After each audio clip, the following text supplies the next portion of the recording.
அனைவருக்கும் இனிய இரவு வணக்கம். ஒலிம்பியா ஐஏஎஸ் அகாடமி சார்பாக இன்றைய வீடியோவில் நாம் பார்க்குள்ளது தினசரி ஸ்பாட் டெஸ்ட்டில் பொது தமிழ் பகுதியில் இருக்கக்கூடிய மிக முக்கியமான 20 வினாக்களுக்கான விடைக்குறிப்புகளை தான் நம்ம இந்த காணொலியில் பார்க்க இருக்கிறோங்க. நிச்சயமாக அப்கமிங்காக வரக்கூடிய குரூப் 1 எக்ஸாமுக்கும் சரி, குரூப் 2 சரி, இந்த ஸ்பாட் டெஸ்ட் 20 கொஸ்டின்லேருந்து நிச்சயமாக கண்டிப்பாக எதிர்பார்க்கலாங்க. அதனால் வீடியோஸை முழுமையாக பாருங்கள், எழுதி வச்சுக்கோங்க. முதல் கேள்வி, அலுவலக சொற்களின் தமிழாக்கத்தில் தவறான இணை எது? அலுவலக சொற்களின் தமிழாக்கத்தில் தவறான இணை எது? ஆப்ஷன் டெல்லி. ஆட்டோகிராஃப். ஆட்டோகிராஃப்னா கையொப்பமானா கிடையாது. ஆட்டோகிராஃப்ன்றது சரியான தமிழாக்கம் வாழ்த்தொப்பம். வாழ்த்தொப்பம் தான் சரியானது. அப்போது இங்கே தவறானது வந்து பார்த்திங்கன்னா ஆப்ஷன் டெல்லி. அதே சரியானது பாருங்களேன். ரெக்கார்ட்னா ஆவணம், செக்ரட்டரினா செயலர், மேனேஜர்னா மேலாளர். கேள்வி 2, எளிமையினால் ஒரு தமிழன் படிப்பில்லை என்றால் இங்குள்ள எல்லாரும் நானிடம் வேண்டும் என்று பாடியவர் பாவேந்தர் பாரதிதாசன். கேள்வி 3, பாவேந்தர் பாரதிதாசனிடம் தொடக்க கல்வி பயின்றவர் யார்? தொடக்க கல்வி பயின்றவர் வாணிதாசன். கேள்வி 4, தித்திக்கும் தமிழிலே முத்து முத்தாய் பாடல் செய்தவர் திருவள்ளுவர், தேன் போலே தித்திக்கும் தமிழிலே என்று பாடியவர் யார்? தித்திக்கும் தமிழிலே முத்து முத்தாய் பாடல் செய்தவர் திருவள்ளுவர், தேன் போலே தித்திக்கும் தமிழிலே என்று பாடியவர் சுரதா. கேள்வி 5, 34 ஆண்டுகள் ஆசிரியராக பணியாற்றி நல்லாசிரியருக்கான டாக்டர் ராதாகிருஷ்ணன் விருதை பெற்றவர் யார்? 34 ஆண்டுகள் ஆசிரியராக பணியாற்றி நல்லாசிரியருக்கான டாக்டர் ராதாகிருஷ்ணன் விருதை பெற்றவர் சரியான விடை ஆப்ஷன் சி, தாரா பாரதி. கேள்வி 6, மரபு கவிதையின் வேர் பார்த்தவர், புது கவிதையில் மலர் பார்த்தவர் என்று பாராட்டப்படுபவர் யார்? கவிக்கோ அப்துல் ரகுமான். கேள்வி 7, மீனாய் பிறக்கும் விதியுடையே நாவேனே என்று பாடியவர் யார்? குலசேகரர், அதாவது குலசேகர ஆழ்வார். கேள்வி 8, திருமுனைப்பாடி நாட்டை ஆண்ட நரசிங்க முனையரையர் என்ற சிற்றரசரால் மகன்மை கொண்டு வளர்க்கப்பட்டவர் யார்? சுந்தரர். கேள்வி 9, எச்.ஏ. கிருஷ்ணபிள்ளை எந்த மாவட்டத்தைச் சேர்ந்தவர்? திருநெல்வேலி மாவட்டத்தைச் சேர்ந்தவர். கேள்வி 10, முதுமொழி மாலை என்ற நூலை எழுதியவர் யார்? உமறு புலவர்.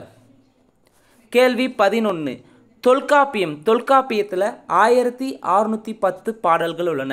மணிமேகலை பொறுத்தவரை 4755 வரிகள் உள்ளன.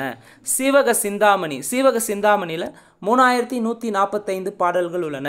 தேம்பவாணி 3615 பாடல்கள் உள்ளன. சரியானுடைய ஆப்ஷன் டெல்லி.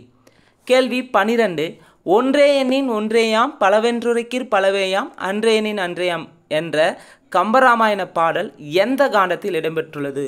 யுத்த காண்டத்தில் கடவுள் வாழ்த்து அமைந்திருக்கும் தான் இந்த ஒன்றே எண்ணின் ஒன்றேயாம் பலவென்றுரைக்கீர் பலவேன்றாம் என்ற பாடல். ஆசிரியர் கம்பர். கேள்வி 13, தமிழரசி குறவஞ்சி நூலை எழுதியவர் யார்? ஆ. வரதனஞ்ச பிள்ளை. கேள்வி 14, நல்ல என்ற அடைமொழியால் அழைக்கப்படும் நூல் எது? நல்ல குறுந்தொகை. கேள்வி 15, தமிழரின் உயரிய வாழ்வியல் சிந்தனைகளை கருவூலமாக கொண்டு விளங்கும் நூல் எது? தமிழரின் உயரியல் வாழ்வியல் சிந்தனைகளை கருவூலமாக கொண்டு விளங்கும் நூல் புறநானூறு. கேள்வி 16, எரிந்திலங்கு சடைமுடி முனிவர் புரிந்து கண்ட பொருள் மொழிந்தன்று என்ற பாடல் வரி இடம்பெற்றுள்ள நூல் எது? எரிந்திலங் சடைமுடி முனிவர் புரிந்து கண்ட பொருள் மொழிந்தன்று என்ற பாடல் வரி இடம்பெற்றுள்ள நூல் புறப்பொருள் வெண்பாமாலை. புறப்பொருள் வெண்பாமாலையை பாடந்த அயனார் இதனார். கேள்வி 17, அகநானூறு நூலை தொகுப்பித்தவன் யார்? பாண்டியன் உக்கிர பெருவழுதி. அகநானூற்றை தொகுத்தவர்னா மதுரை உப்புரி குடிக்கிலார் மகனார் உருத்திர சன்மார் புலவர் வருவார். தொகுப்பித்தன்னா மன்னன். தொகுப்பித்தவன் யார்? பாண்டியன் உக்கிர பெருவழுதி. கேள்வி 18, பொறுத்துக. கார்காலம் ஆவணி புரட்டாசி, குளிர்காலம் ஐப்பசி கார்த்திகை, முன்பனி காலம் மார்கழி தை, பின்பனி காலம் மாசி பங்குனி. சரியானுடைய ஆப்ஷன் சி. 19வது கேள்வி, விளரியாழ் எந்த திணைக்குரியது? விளரியாழ் வந்து பார்த்திங்கன்னா நெய்தல் திணைக்குரியது. யாழை பொறுத்தவரையும் குறிஞ்சிக்கு குறிஞ்சி யாழ், முல்லைக்கு முல்லையால், மருதத்துக்கு மருதையால், பாலைக்கு பாலையால் வரும். நெய்தலுக்கு மட்டும் மாறி வரும் விளரியாழ். கேள்வி 20, பரணர், இடைக்காடர், ஔவை ஆகியோருடன் நட்பு பூண்டவர் யார்? பரணர், இடைக்காடர், அவ்வை ஆகியோருடன் நட்பு பூண்டவர் கபிலர். ஸோ இந்த வீடியோவில் 20 கேள்வி பார்த்துருக்கேங்க. நிச்சயமாக அப்கமிங்காக வரக்கூடிய எல்லா போட்டித் தேர்வுகளும் பொது தமிழில் ரொம்ப ஹெல்ப்ஃபுல்லாக இருக்கும். ரிப்பீட்டட் ஆகிறதுக்கும் வாய்ப்புகள் இருக்குது. மேலும் இந்த வீடியோ பற்றி எதனா கமெண்ட் இருந்தால் மறக்காமல் கமெண்ட் செக்ஷனில் கமெண்ட் பண்ணுங்கள். நன்றி, வணக்கம்.